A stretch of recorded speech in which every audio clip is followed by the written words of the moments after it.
Alors hier, on m'a demandé comment je faisais quand la nuit, j'avais mon cerveau qui s'emballait dans des pensées de ouf. Parce que dans la journée, souvent, on est un petit peu occupé. Mais dans la nuit, pardon, parfois, il s'emballe un peu, lui, là-haut, comme je dis. Alors, c'est toute la base, en fait, de mon enseignement, que ce soit en yoga ou en sophro, c'est d'apprendre à mettre de la distance entre ses pensées, entre ce cerveau où il y a une émergence de pensée et puis la réalité. Il faut déjà comprendre comment fonctionne le cerveau. C'est un outil extrêmement malléable.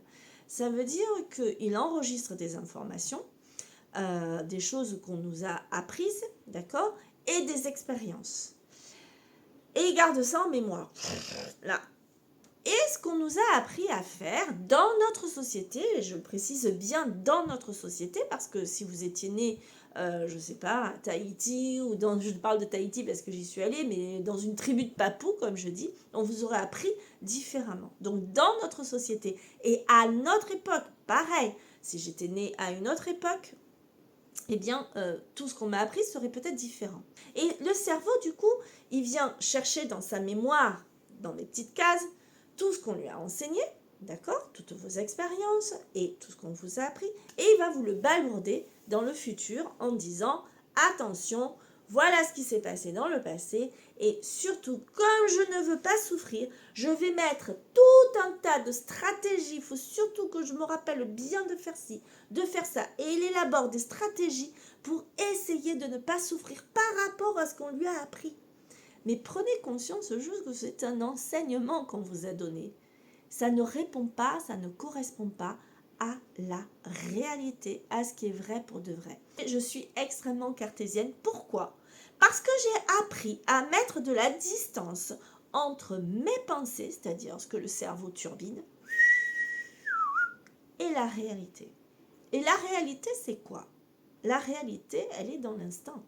La réalité, elle est juste là. La réalité, c'est que je suis assise sur un fauteuil, que je suis en train de parler devant un téléphone, que j'ai ma chienne, que je vois ma chienne qui est couchée là, que j'entends le frigidaire, que je vois les armes à l'extérieur. Et c'est tout. La réalité, elle est en lien avec ce qui se vit dans l'instant. L'instant est la seule chose que vous vivez vraiment. Tout le reste, ce sont des histoires qu'on vous a racontées et que vous projetez dans un futur. Du coup, quand mon cerveau s'emballe, comme je dis, c'est en fait le cerveau, les pensées, c'est un peu comme des chevaux que vous tenez et le cerveau s'emballe. Ça, c'est la nuit.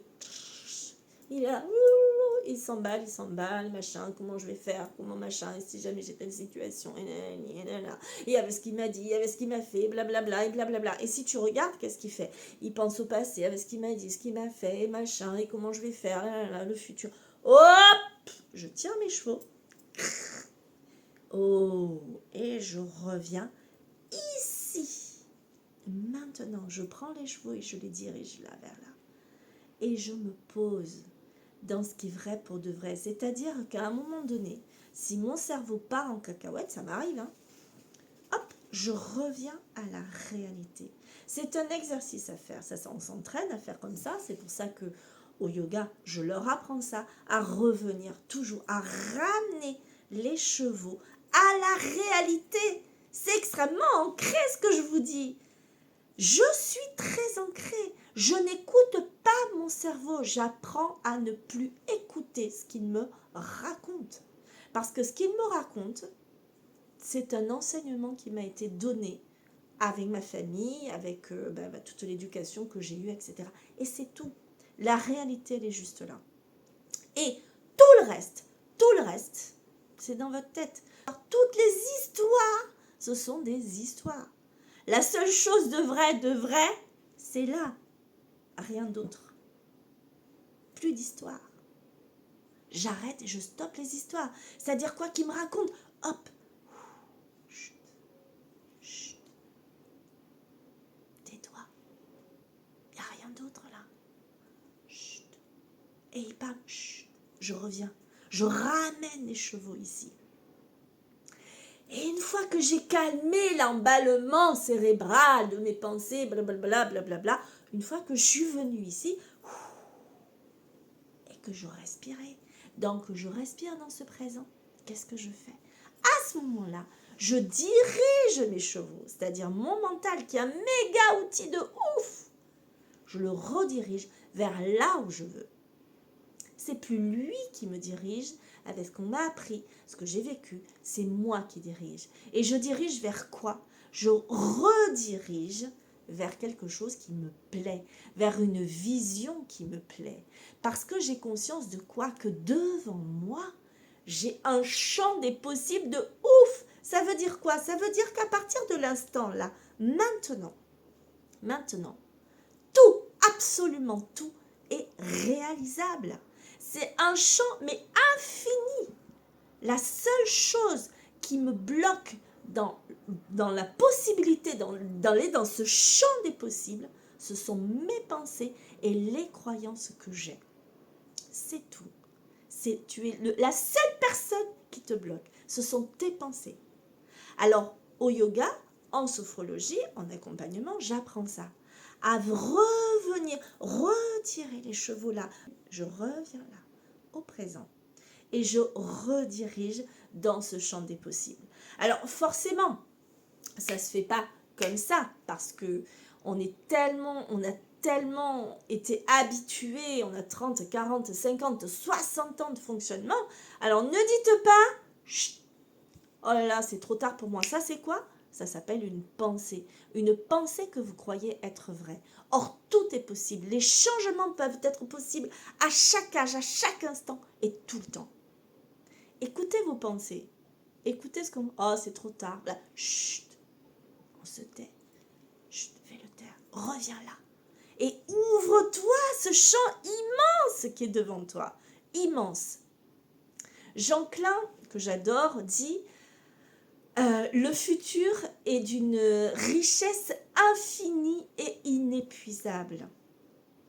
Et les seules choses qui te bloquent l'accès, ce sont tes croyances et tes pensées. C'est tout.